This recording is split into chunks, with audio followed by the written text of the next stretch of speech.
অস্থায়ী পাশের ক্ষেত্রে বিএসআরএফ এর যারা সদস্য আছেন তাদের তো তালিকা আমাদের কাছে আছে।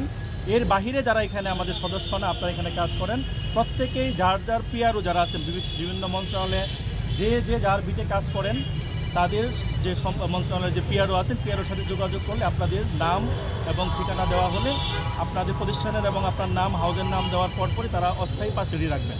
তো আমরা ইতিমধ্যে আজকে বলে আসছি, আমরা আজকেই তালিকা পাঠিয়ে দিব। যারা সচিবালয় বিটে কাজ করেন, বিশেষ করে বিএসআরএফের সদস্য যারা আছেন তাদের তালিকা সহ, এবং টেলিভিশন থেকে এবং অনলাইন বা অন্যান্য পত্রিকা যারা আমাদের মেম্বার না, তারাও আপনাদের নাম চাইলে আপনারা দিতে পারবেন, এবং যার যার সংশ্লিষ্ট মন্ত্রণালয়ের যে পিআরও তাদের সাথে যোগাযোগ করে আগামীকালকে থেকে আপনারা ঢুকতে পারবেন। তবে সরকারের পক্ষ থেকে স্বরাষ্ট্র উপদেষ্টা মহোদয় জানিয়েছেন এটা একেবারেই সাময়িক ছিল।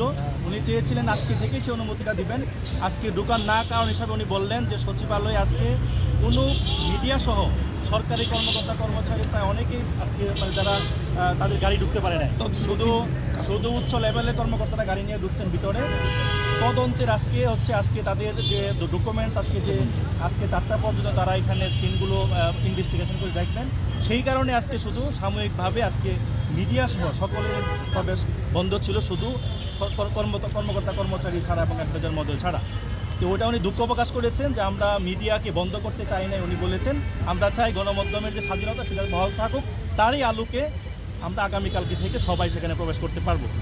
আর তৃতীয়ত আরেকটি বিষয় যেটা বলেছেন যে ওভারঅল মিডিয়া কার্ড যেটা বাতিল, এই বিষয়টা আসলে আপনারা গভর্নমেন্টের পক্ষ থেকে জেনেছেন, এটা আসলে আমাদের দায়িত্ব না, এটা ওনারা গভর্নমেন্টের পক্ষ থেকে আপনার মেসেজ পেয়েছেন, এটা ওনারা পরবর্তী ওনারা জানাবেন।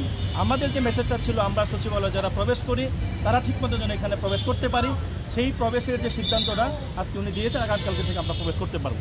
ধন্যবাদ সবাইকে।